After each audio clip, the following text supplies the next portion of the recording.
Êtes-vous prêt à voyager des frontières de vos peurs aux limites de vos rêves, à rencontrer des mythes et des légendes, des diables et des anges, à vous laisser conduire sur les chemins de l'étrange? Arcanum Fabulas. Saison 5.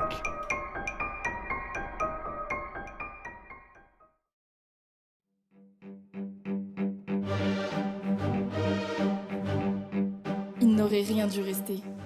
Même pas un souvenir. Surtout pas un souvenir.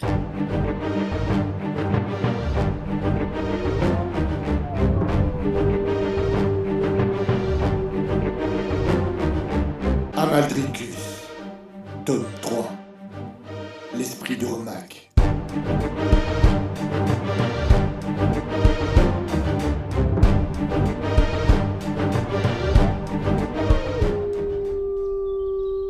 Épisode 10.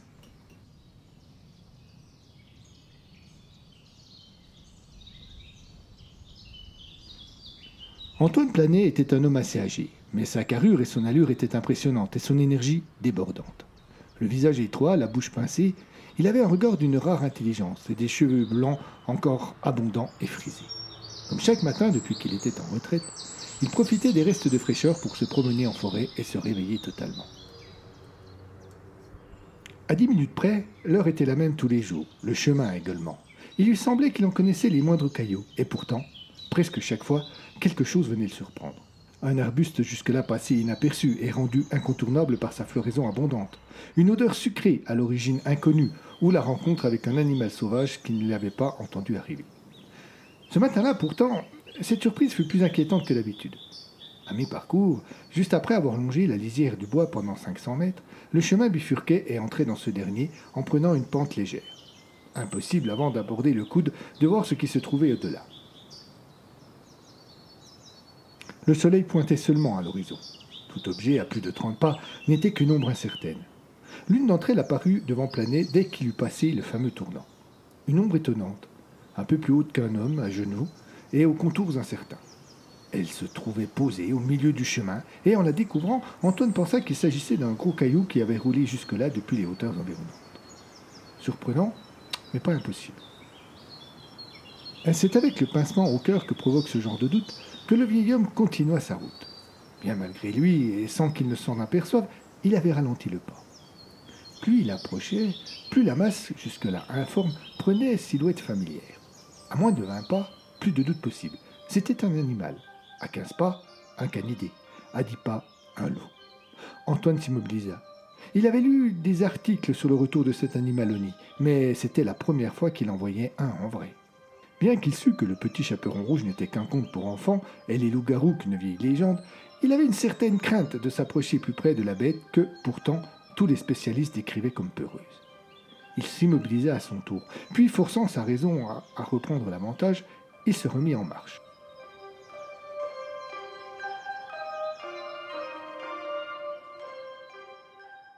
« Il va s'enfuir, bien avant que je sois sur lui, pensa-t-il. Le loup est un animal peureux. » Mais ce loup-là ne bougea pas, et quand Planet eut l'impression qu'il lui suffirait de tendre le bras pour le toucher, il se trouva d'un coup paralysé. Il y eut dès lors comme un arrêt sur image dont Antoine fut incapable de déterminer la durée. Tout se brouilla dans son esprit, puis quand il revint à plus de clarté, il vit juste la queue de l'animal disparaître derrière un arbre.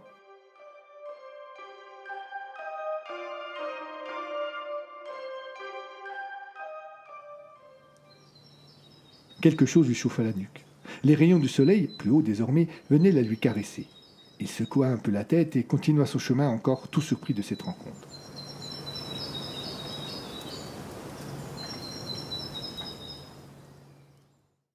Quand il arriva chez lui, sa femme lui bondit dessus. « Tu en as mis du temps. J'étais inquiète. Qu'est-ce qui t'est arrivé ?» Antoine la regarda sans comprendre. « C'est incroyable, si tu savais ce que j'ai vu. Oui, eh bien tu me raconteras cela plus tard. Je te rappelle qu'en fin de matinée, tu as rendez-vous avec le jeune homme qui t'a appelé hier. »« Ah oui, le docteur Hindenburg. »« Peut-être, le coupa-t-elle, pour pouvoir poursuivre sa propre phrase. Mais avant, il faut que tu m'emmènes en course et j'en ai pour un moment. » Antoine eut un sourire. Il avait l'habitude du caractère grognon de son épouse, et cela l'amusait plus qu'autre chose. et garda donc pour plus tard l'histoire de sa rencontre avec le loup.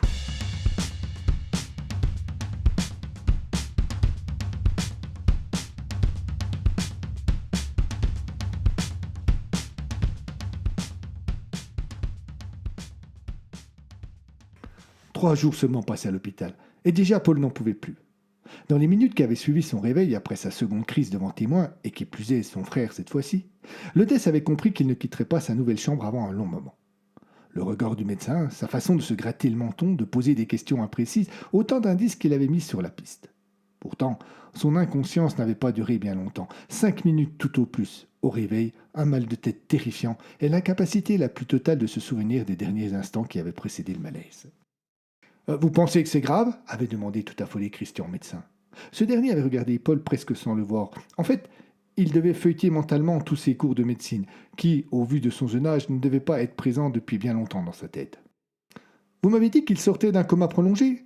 À mon avis, ce sont des crises post-traumatiques. » Puis, en se penchant vers Paul, il avait ajouté sur un ton plus fort, comme s'il s'adressait à une personne malentendante, « Vous avez mal à la tête, monsieur ?» Navré pour le jeune homme, Paul n'avait répondu que par un hochement de tête, destiné à marquer son désappointement, ce qui avait fait perdre toute prestance au jeune docteur. « Bien, avait-il balbutié en étant à deux doigts de bégayer, franchement. Nous allons vous garder ici une petite dizaine de jours et nous vous ferons subir des examens pour voir d'où tout cela peut venir. Cela vous va ? Ai-je vraiment le choix ? Avait répondu Paul, sortant par là même du mutisme qui commençait à mettre tout le monde mal à l'aise. Donc, au matin du 3e jour, Paul, c'était sûr, s'ennuyait ferme. Et pourtant, son emploi du temps était chargé. Il avait déjà dû subir un certain nombre d'analyses et on lui avait promis un scanner avant la fin de la semaine. Entre 2 piqûres, prises de sang ou auscultations, il occupait le temps en lisant des magazines ou la presse, en discutant avec son frère ou Maryse lorsque l'un des deux venait lui rendre visite. Il avait noté un certain malaise chez sa belle-sœur vis-à-vis de lui, comme si elle regrettait d'avoir découvert cette étrange histoire de livre. Elle n'aborda d'ailleurs pas le sujet, et Paul respecta sa volonté, bien qu'il aurait aimé avoir l'occasion de lui dire qu'il ne lui tenait aucune rigueur de tout cela. Lorsqu'on frappa à la porte, il pensa une seconde qu'il aurait peut-être cette occasion ce matin-là. En effet, à pareil moment de la journée, seule sa belle-sœur était susceptible de lui rendre visite. Mais sa surprise fut sans limite lorsque, ayant crié « Entrez », il vit Emma franchir le seuil de la porte. Cette dernière était rouge de timidité, ce qui était un teint qui lui allait encore assez bien. Elle portait dans la main un gros et superbe bouquet de fleurs. « Bonjour, dit-elle d'une voix tremblante. Je me suis permis de vous rendre visite car la dernière fois nous n'avons pas eu l'occasion de nous dire au revoir. » Elle se laissa aller à un sourire. « J'espère que vous allez mieux. »« Un peu, je vous remercie. » Il y eut quelques secondes de silence gêné, puis, en posant par hasard le regard sur les fleurs qu'elle venait d'apporter et qu'elle tenait toujours à la main, elle sembla les redécouvrir. « Ah oui, fit-elle sans quitter le bouquet des yeux. C'est pour vous. Elle l'étendit à Paul. « Je sais, pour un homme, ce n'est pas courant d'offrir des fleurs, mais je ne savais pas si vous aviez le droit au chocolat et... »« Je vous remercie encore une fois, cela me fait grand plaisir. »« Je peux m'asseoir ?» Elle désigna le fauteuil où Christian avait ses habitudes lorsqu'il venait rendre visite à son frère. « Mais je vous en prie. » Il y eut un nouveau silence, encore plus gêné que le précédent. « Je suis vraiment désolé pour l'autre fois, » finit par reprendre Emma. « À quel sujet ? » « Je me sens un peu responsable de votre malaise. Je me suis emporté contre vous et c'est juste là que... Oh, oubliez cela, vous n'y êtes pour rien. Je vous l'ai dit, j'ai eu un accident de voiture et je suis resté un grand moment dans le coma. Depuis, lorsque j'essaie de me souvenir de certains éléments de mon passé, j'ai ce type de crise. Un peu comme si un méchant voulait m'empêcher de tout savoir. » Il fit une grimace pour accompagner ces mots et la jeune femme se laissa aller à un sourire. « Non, je vous jure, vous n'y êtes pour rien. » Je suis soulagé alors. Mais je voudrais vous demander quelque chose, si vous me le permettez. Allez-y. Vous vous souvenez comment vous avez connu mon mari ? Le court instant de détente s'effaça. On revenait à des choses plus sérieuses, et cela angoissa Paul. L'avant-dernière crise dont il avait été victime s'était produite au moment où un vague souvenir du mari d'Emma lui revenait en tête. Je suis désolé, j'ai dû confondre. Je vous en prie, ne me faites pas ça. Il soupira et ferma les yeux pour mieux se chercher. Une ou deux images d'un homme avec qui il avait été ami lui revinrent en tête. Mais, en même temps, cette dernière se mit à lui faire mal. Il sentit monter rapidement la crise, et aussi rapidement, il la sentit décroître. Le vague souvenir s'effaça, mais lui ne sombra pas. Une étrange chaleur l'avait envahi au moment critique. Il ouvrit les yeux pour en connaître l'origine. Il vit qu'Emma lui avait posé sa main sur la sienne. « Vous allez bien ?» demanda-t-elle sincèrement inquiète. Oui, et c'est grâce à vous. » Troublé, il retira prestement sa main. Mais le bienfait était fait et Paul n'allait pas oublier de sitôt ce surprenant bien-être qu'il avait tiré in extremis du chaos. « J'ai cru que vous alliez faire une crise, je me suis permise de... »« Vous avez fort bien fait, mais puisque cela vous met dans cet état, je vous en prie, n'en parlons plus. » Il se redressa sur son lit et poussa un long soupir. « Je ne peux rien faire pour vous. Le souvenir de votre mari est dans une des zones bloquées de ma mémoire. Je le sens imperceptiblement, mais il n'y a rien à faire. Son souvenir ne veut pas venir en pleine lumière. »« Ce n'est pas grave. » Elle se leva. « Je vais vous laisser vous reposer. » Le cœur de Paul se serra. Il n'avait pas envie que cette agréable visite se termine de suite. Cependant, il ne fit rien qui aurait pu la prolonger, et Emma se dirigea vers la porte. Elle s'y arrêta et se retourna. « Je reviendrai vous voir, prendre de vos nouvelles. Qui sait, moi je me souviendrai peut-être de l'endroit où nous nous sommes rencontrés. À bientôt. » La porte se referma sans bruit, et Paul resta de nouveau seul dans une sordide chambre d'hôpital.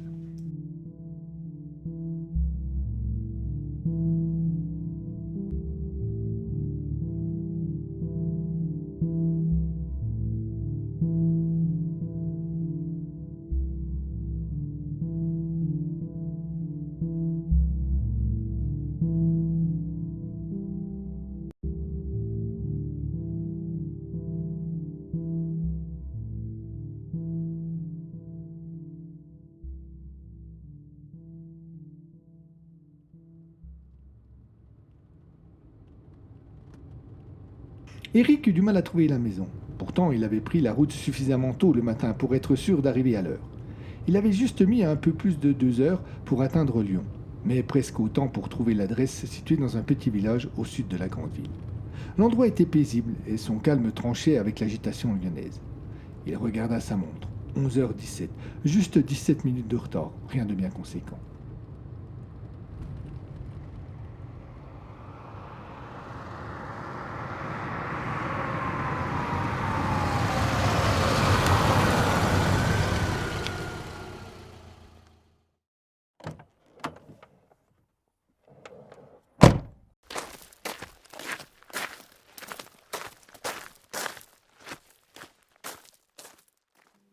La maison était cernée d'un grand parc, entouré d'un mur fermé par une grille de fer forgé noir. La propriété, située un peu à l'écart du village, se trouvait tout au plus à 20 mètres de la forêt. Il y avait un interphone et le jeune docteur sonna. « Oui » fit une voix féminine après une courte minute de silence. « Bonjour madame, je suis Eric Hindenburg. J'avais rendez-vous à 11h avec monsieur Antoine Planet. » Eric avait eu les coordonnées de l'ancien commissaire grâce à une de ses relations dans la police byzantine. Il l'avait appelé 3 jours auparavant et obtenu une entrevue. « Ah oui » répondit la voix avec des intonations embarrassées. « Mais je ne suis pas certaine qu'il va pouvoir vous recevoir. Il est souffrant. »« J'en suis navré et j'espère que ce n'est pas grave, mais je viens de faire plus de 300 kilomètres tout exprès, alors... Il y eut un silence qui témoignait d'une réflexion et d'une volonté d'arranger les choses. « Bon, » reprit la femme résignée. « Ne bougez pas. Je vais voir s'il peut tout de même vous recevoir. » Il entendit le bruit que fit le combiné au moment où elle raccrocha, et puis plus rien, si ce n'est le chant des oiseaux posés sur un arbre voisin. Une voiture passa et à nouveau l'attente dans le silence. Il faisait bon et Eric n'était pas particulièrement pressé. Cependant, au bout de 3 ou 4 minutes, il faillit sonner de nouveau, mais au dernier instant se ravisa. Encore 2 minutes d'attente, et la porte s'ouvrit enfin. La femme qui l'accueillit devait avoir une 60aine d'années. Ses cheveux gris remontés en chignon lui donnaient un air austère qui renforçait encore une attitude désagréable. « Monsieur Hindenburg » demanda-t-elle sans sourire. « Oui » répondit un peu timidement Eric, qui avait soudain la désagréable sensation de déranger. « Il vous attend. » Elle se retourna et partit en direction de la maison, en ne laissant comme invitation à la suivre que la porte ouverte. Eric s'en contenta. L'intérieur de la propriété était conforme à ce que l'extérieur en laissait présager. Une grande pelouse très bien entretenue et parsemée d'arbres, dont certains, à cette époque de l'année, étaient encore en fleurs. La maîtresse des lieux avait déjà atteint la porte de la maison. Un pur produit de ce que l'immobilier pouvait produire de plus chic dans les années 70. Et Eric s'attendit à ce qu'elle le fasse entrer. Au lieu de cela, quand il l'eut rejointe, Elle se planta fermement devant la porte d'entrée et, en lui indiquant l'angle de la maison de son bras droit dressé, déclara « Il vous attend sur la terrasse de l'autre côté. Vous suivez le mur de la maison. » Et elle disparut sans rien ajouter. Eric lui lança un merci et un au revoir qu'elle ne dut pas entendre et auquel, en tous les cas, elle ne prit pas la peine de répondre. Hindenburg trouva l'ancien policier confortablement installé sur une chaise de jardin, les bras croisés sur la table et fixant le vide. Comme si un bruit l'avait réveillé, il releva la tête vers le jeune docteur quand ce dernier arriva et lui adressa un sourire. Il se leva et tendit la main. « Docteur Hindenburg, je suppose. »« Oui, c'est ça. Vous êtes le commissaire Planet ?»« L'ex-commissaire. Je suis à la retraite aujourd'hui. Mais asseyez-vous, je vous en prie. »« J'ai su que vous étiez souffrant. Rien de grave, j'espère. »« Oh, c'est ma femme. J'ai un peu mal au crâne. J'ai dû prendre froid ce matin pendant ma promenade et elle me voit déjà sur le seuil de la mort. » « Quelle connerie. En fait, j'espère qu'elle ne vous est pas apparue trop désagréable. Quand elle est contrariée, elle est odieuse avec tout le monde. »« Non, elle a été charmante, » mentit Eric avec un air gêné et un sourire de malaise. « Ouais, j'ai compris, » reprit l'ancien policier un peu en colère. « Je vous demande de l'excuser. »« Il n'y a pas de problème. En tout cas, je vous remercie de me recevoir tout de même. »« Oh, je dois avouer que vous avez réussi à titiller ma curiosité. C'est plutôt rare que l'on vienne m'interroger sur une affaire passée, et quand je dis rare, c'est un euphémisme. » Il hésita. « Je peux vous demander pourquoi vous vous y intéressez ? » Il y a plusieurs raisons, mais disons que la principale est une femme qui est dans le coma dans une prison et qui m'a profondément marqué lors de notre dernière rencontre. Le commissaire acquiesça. La réponse était largement incomplète, mais il sembla s'en contenter. « Parfait. Que désirez-vous savoir sur l'affaire Talins ?»« Oh, c'est idiot, mais je dois vous avouer que je ne le sais pas exactement. Disons des détails qui ne figureraient pas dans les journaux. » Planet se frotta le menton comme pour mieux fouiller ses souvenirs. « Les détails ?» répéta-t-il pour faire paraître l'attente moins longue. « Vous êtes vague. L'affaire est ancienne. Dites-moi plutôt ce que vous en savez. Cela aura sans doute le double mérite d'éviter que je me répète d'une part et de m'aider à me souvenir d'autre part. » Eric rapporta tout ce qu'il avait lu dans les journaux. « Au niveau du crime et de la disparition, je n'ai pas grand-chose à ajouter. Nous avons fouillé de fond en comble la vie et les habitudes de la jeune Talins. C'était une jeune fille remarquable, celle dont tous les parents rêvent. » Il se coupa. « Du moins, avant qu'on ne la retrouve. »« Pourquoi ? » ?»« Quand vous avez une fille pleine de vie, pleine de bonne humeur et de joie, et que l'on vous ramène un légume refusant d'aligner 3 mois, le regard vide, terrorisé en permanence, cela doit être dur. » C'était à ce point ? C'était pire que tout ce que vous pouvez imaginer. La nuit, elle hurlait à la mort, comme un chien qu'on égorge. La journée, quand elle ne dormait pas, il lui arrivait de se jeter contre les murs en se blessant jusqu'au sang. D'après les journaux, avant qu'elle ne disparaisse à nouveau, elle semblait aller un peu mieux. Baliverne ! Elle est restée une journée sans s'automutiler, une nuit sans hurler, et le docteur Jeanne Mélano clamait partout qu'elle était sur la voie de la guérison. Mais le lendemain de cela, elle recommençait. Et sa famille était de plus en plus désespérée. Il s'interrompit et se leva. « Vous voulez boire un apéritif ? »« Ah non, je vous remercie. »« Allons, soyez sympa. Si vous en prenez un, cela me permet d'en prendre un aussi, sans que ma femme ne me fasse toute une leçon de morale. » Eric sourit. « Soit. Ah, parfait. Un petit pastis ? » ?»« Ah, pour le pastis. »« Ne bougez pas, je reviens tout de suite. » Le commissaire disparut par la baie vitrée et revint au bout de 5 minutes avec sur un plateau 2 verres pleins et une coupelle remplie de cacahuètes salées. « Je vais vous dire, » reprit-il en s'asseyant et en posant le plateau sur la table. « J'en ai un peu honte avec le recul, mais quand la fille a disparu pour la seconde fois, j'ai pensé que cela pouvait être la famille qui avait préféré s'en débarrasser plutôt que de l'avoir comme ça. C'était affreux comme idée, mais moi, à leur place, c'est ce que j'aurais fait. »« Un peu radical, non ?» demanda Eric en buvant une première gorgée de pastis.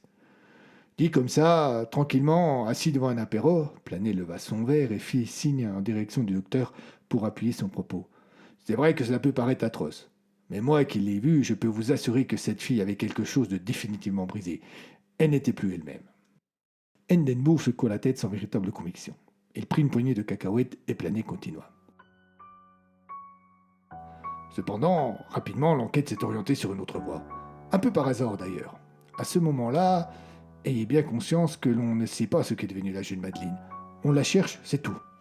Au cours d'un contrôle de routine, la gendarmerie a arrêté 3 jeunes hommes, visiblement pas dans leur état normal. Alcool ou drogue, peu importe. Toujours est-il qu'en fouillant la voiture, ils y ont trouvé un bracelet, celui que portait la victime à l'hôpital. Ils nous ont avertis et on les a interrogés. Leur résistance était étonnante, ils se sont murés dans un silence complet. Dès lors, on s'est attaché à cerner leur emploi du temps, leur fréquentation, tout ce qui pouvait en fait nous mettre sur la piste. C'était stressant car chaque jour, chaque heure qui passait, même était dangereuse pour la jeune fille. Nous avions désormais la certitude qu'elle ne s'était pas enfuie mais avait été enlevée. Très rapidement, nous avons identifié 2 personnes qui traînaient fréquemment avec nos 3 suspects. Il s'agissait de Patrick Favry et de Karen Sagnez.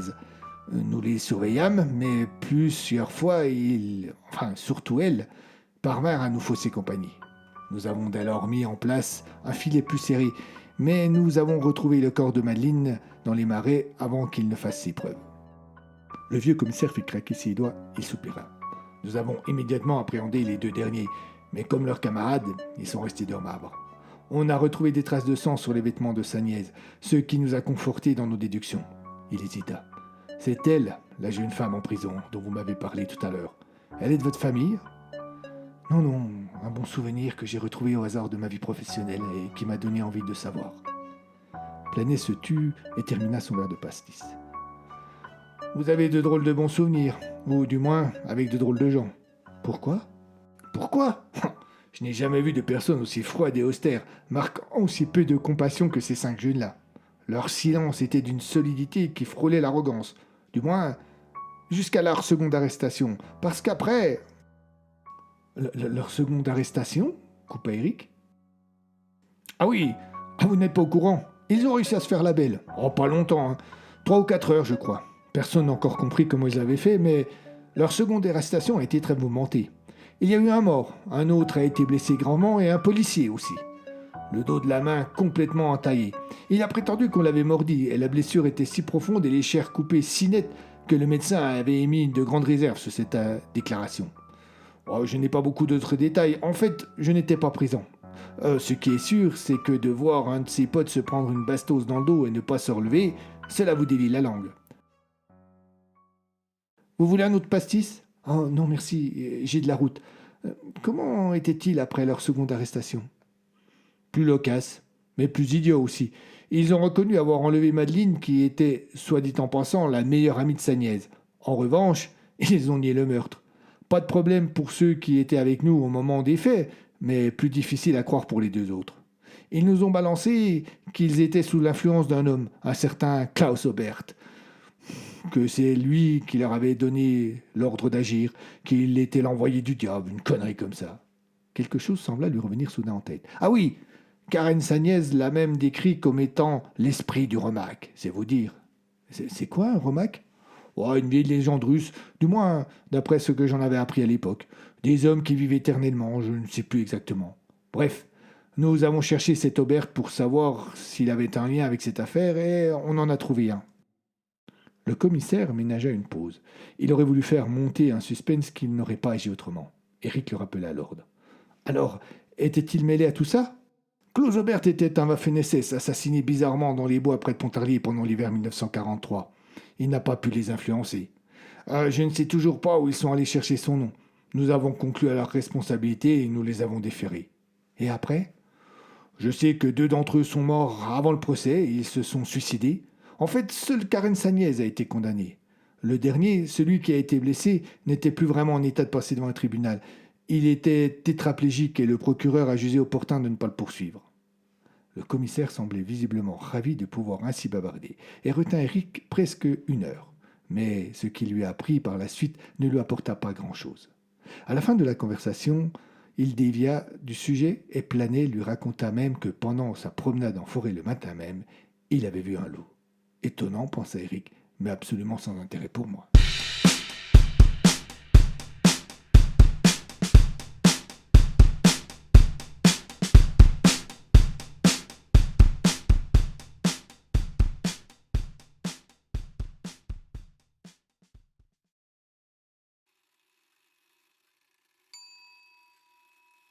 Et ils étaient une dizaine, vêtus chacun d'une robe de bure semblable à celle du guide, assis en rond, immobiles. Ils semblaient attendre. Le guide nous demanda de patienter un instant là où nous nous trouvions. et il s'approcha de l'étrange comité. En le voyant arriver, tous se levèrent en un signe de respect. Klaus se glissa au milieu du cercle et leva ses bras au ciel avec tout le cérémonial qui m'apparut sur le coup des plus idiots.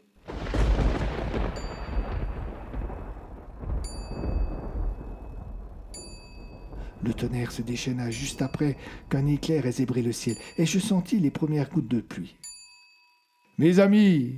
dit le guide en se tournant pour pouvoir regarder tour à tour chacun de ceux qui composaient le cercle qui l'entourait.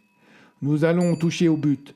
Ce soir, pour la première fois, nous accueillons parmi nous 5 jeunes gens qui partagent notre pouvoir et sont d'accord pour nous rejoindre. 5 jeunes gens vivants aujourd'hui. » Nous n'avions alors pas bien compris le sens de la phrase du guide, et c'était sans doute mieux ainsi, car sinon, nous aurions sans doute fui le plus vite possible. Il poursuivit. « Grâce à leur aide, nous serons en mesure d'aller le chercher et de le réveiller afin qu'il nous guide. » Il y eut un deuxième cri de joie émanant de tous, mais qui ne paraissait être qu'un. Le guide l'apaisa d'un geste des 2 mains. « Nous irons bientôt là-bas. » Il désigna du doigt la direction à laquelle il tournait le dos. Je n'y voyais rien. Le bord de la terrasse ne laissait dépasser qu'un horizon lointain et un ciel sombre. Je me dressai sur la pointe des pieds pour essayer de comprendre ce que représentait ce là-bas, et c'est là que j'aperçus, plus bas que nous, le château de Joux. Et avant que la lune nouvelle ne soit là, le maître sera parmi nous.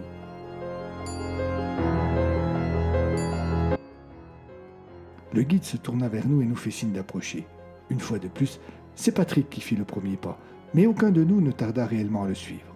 Nous rejoignîmes donc Klaus au milieu du cercle. Il vint se glisser entre Fabien et moi et nous posa amicalement la main sur l'épaule. La pluie redoubla et plusieurs coups de tonnerre s'enchaînèrent. Je regardais notre hôte à la fois fasciné et terrifié. L'eau semblait danser dans sa longue chevelure blonde. Ses yeux bleus, eux aussi cernés de pluie, m'apparaissaient encore plus perçants que tout à l'heure. Il nous entraîna vers l'un des membres du cercle. Quand nous fûmes tout près, ce dernier enleva la capuche qui lui couvrait la tête. Bien que je ne l'ai vu qu'un court instant à notre arrivée, je reconnus l'un des cavaliers qui nous avait salués juste avant que nous ne traversions la porte. « Je vous présente Monsieur de Roblin. » L'homme s'inclina pour nous saluer d'une manière tout à fait désuète.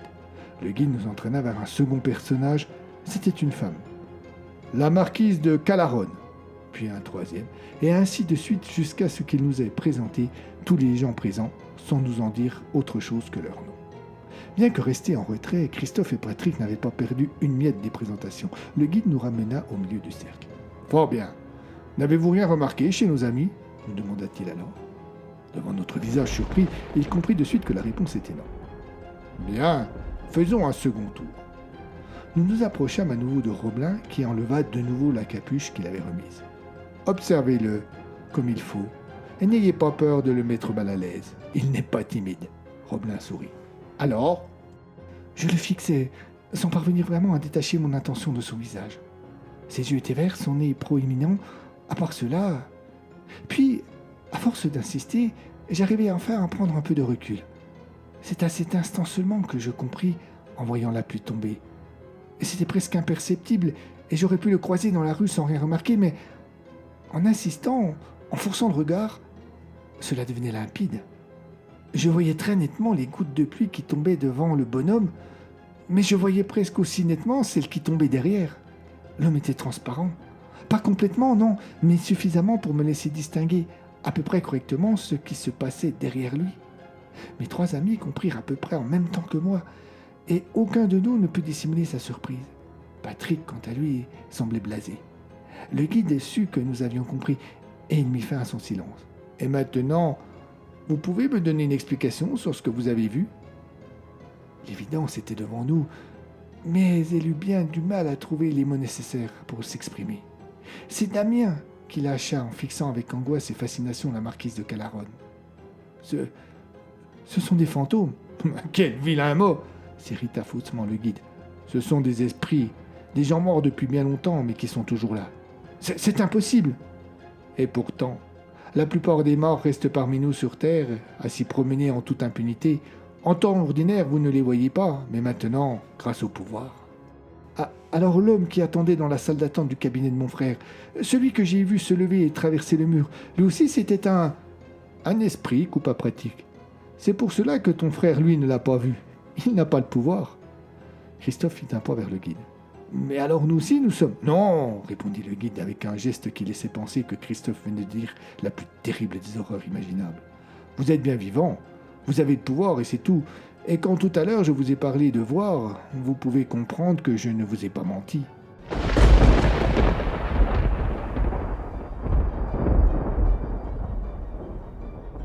Il eut un ultime coup de tonnerre et la pluie commença à diminuer en intensité.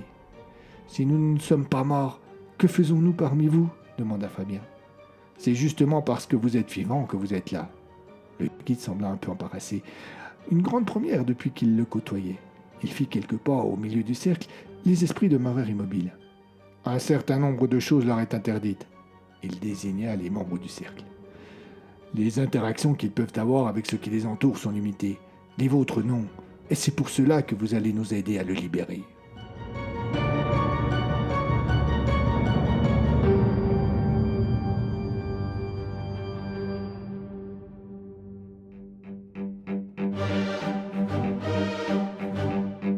Il n'aurait rien dû rester.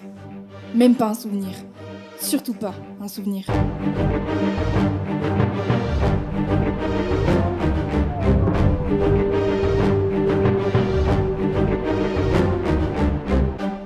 À suivre.